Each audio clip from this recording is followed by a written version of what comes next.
तो brave new world देख ली और कंफ्यूज हो कि भाई लीडर ने मूवी के पोस्ट क्रेडिट सीन में क्या बोला, या फिर एडम एंटियम तो एमसीयू में आ गया और इसका फ्यूचर क्या है। तो ओवरऑल इस मूवी के एंडिंग और पोस्ट क्रेडिट सीन का क्या मतलब है, तो भाई आप बिल्कुल सही वीडियो पे आए हो। पहले मूवी में एडम एंटियम की बात कर लेते हैं, क्योंकि भाई एमसीयू के फ्यूचर के लिए सबसे ज्यादा इंपॉर्टेंट है। तो मूवी में अब ऑफिशियली रिवील हो जाता है कि सेलेस्टियल की बॉडी जो कि इटरनल्स की मूवी में एडम एंटियम नाम के मेटल से ही बनी हुई थी। एंड साथ ही में कॉमिक बुक के जैसी मूवी में कंफर्मेशन दे दी जाती है कि भाई ये जो मेटल है उसकी स्ट्रेंथ वाइब्रेनियम से भी ज्यादा है, मतलब ये वाइब्रेनियम से भी ज्यादा स्ट्रॉन्ग मेटल है। और ऑब्वियसली ऐसे मेटल के लिए पूरा वर्ल्ड इसके पीछे पड़ा है। इस कारण मूवी में मेजर पॉलिटिक्स दिखाई गई है। बट हाँ, by the end of the movie सब सॉर्ट आउट हो जाता है एंड एक टीटी बन जाती है जिसमें पूरा वर्ल्ड ये मेटल यूज कर पाएगा और खुद को डेवलप कर पाएगा। वैसे बता दूं कि मूवी में इस पॉलिटिक्स के अराउंड इंडिया पे बहुत ज्यादा फोकस किया गया था। एंड लिटरली हमें जो इंडिया का पीएम दिखाया गया था वो अपने कपड़ों से मोदी जी से काफी सिमिलर फील होगा। अब देखो ये एडम एंटियम एमसीयू के लिए इतना इंपॉर्टेंट क्यों है। ओजी मार्वल फैंस जो एक्समैन की मूवी देखते थे वो तो ऑलरेडी ये बात जानते हैं कि एडम एंटियम का सीधा कनेक्शन होता है म्यूटेंट एंड एक्समैन से।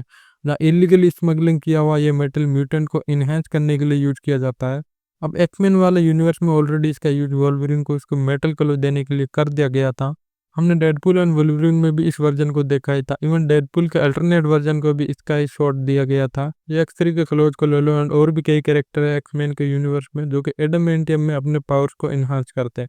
बट एमसी का मेन टाइमलाइन या मेन यूनिवर्स मतलब अर्थ 616 जो कि मेन कंटिन्यूटी का पार्ट है, हम लोग स्टार्टिंग से देख रहे हैं उसमें इस मेटल का अपसेंस था। और स्लोली मार्वल वाले कुछ म्यूटेंट को कुछ टाइम से इंट्रोड्यूस भी कर रहे हैं, जैसे कि मिस मार्वल का ले लो या नेमोर को ले लो जो कि ऑलरेडी कंफर्म हो ऑफिशियली ये म्यूटेंट है।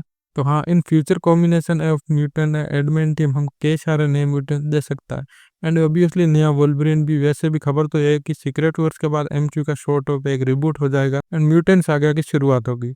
और ये म्यूटेंट सागा एडमेंटियम के बिना पॉसिबल तो है ही नहीं, इसलिए इस मूवी में एडमेंटियम पे इतना ज्यादा फोकस किया गया है। इसके बाद मूवी की एंडिंग पे आए तो यहाँ हम देखते हैं कि सारे कांड के बाद थेडियस थंडरबोल्ट रोस ने एज प्रेसिडेंट रिजाइन कर दिया है एंड उसको एक प्रिजन में रखा गया। अब आई गेस सबको याद होगा कि बट ये प्रिजन बहुत इंपॉर्टेंट है। आपको याद दिला दूं कि सिविल वॉर के एंडिंग में इसी प्रिजन जिसको एमसीयू में द राफ्ट बोला जाता है, इसमें कैप्टन अमेरिका के टीममेट को रखा गया था और उन्हें थंडरबोल्ट ने कैद किया था, जिसमें ऑब्वियसली सैम विल्सन भी था। बट यहाँ इस मूवी में सब कुछ अब रिवर्स हो चुका है। थंडरबोल्ट यहाँ पर कैद और उसको सैम विल्सन ने कैद किया है। पर हाँ, आई गेस थंडरबोल्ट रोज को अपनी मिस्टेक रियलाइज हो चुकी है। एंडिंग में बेटर रोज के कैरेक्टर से उसका मिलना, उसका गिल्टी होना, उसका अपना आप में मिस्टेक एक्सेप्ट करना, ये दिखा देता है कि रेड डॉग अब अगेंस्ट तो नहीं है। एटलीस्ट रेड डॉग ना हो पर यहाँ थंडरबोल्ट अब किसी के अगेंस्ट में नहीं है। बंदा सुधर गया भले ही बुढ़ापे में हो।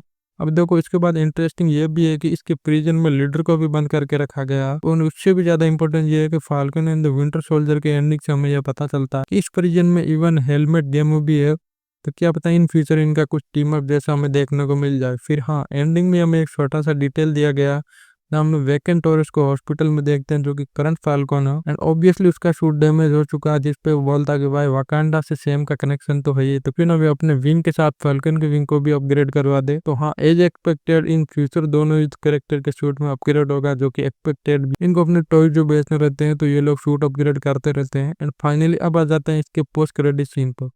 सैम विल्सन लीडर से बात कर रहा होता। अब ऐसे अभी तक जिसको समझ में नहीं आया कि लीडर का कैरेक्टर कहाँ से आया, तो मैं बता दूं ये बहुत पुराना कैरेक्टर है। लीडर यहाँ पर सैम को वार्निंग देते हुए बोलता है कि मैंने अपनी प्रोबेबिलिटीज में कुछ देखा। तुम्हें लगता है कि तुम सारा सुपरहीरो हो जो इस वर्ल्ड को प्रोटेक्ट कर रहे हो, तुम अकेले हो ऐसा करने वाले। तुम्हें क्या लगता है यही सिर्फ एक दुनिया, मैं भी देखूंगा कि तुम कैसे अपने इस वर्ल्ड को प्रोटेक्ट कर पाओगे जब तुम्हें अदर से इन्हें बचाना होगा। एंड इस सीन के बाद मूवी का एंड हो जाता है। अब लीडर की बातों से क्लियर हो जाता है कि भाई वो यहाँ मल्टीवर्स की बात कर रहा है जो कि सीक्रेट वॉर इन फ्यूचर होने वाला है, उसका हिंट सेम को दे रहा। वो यहाँ क्लियरली वेरिएंट को भी मेंशन करता है कैसे उसके जैसे कई और हीरोज है।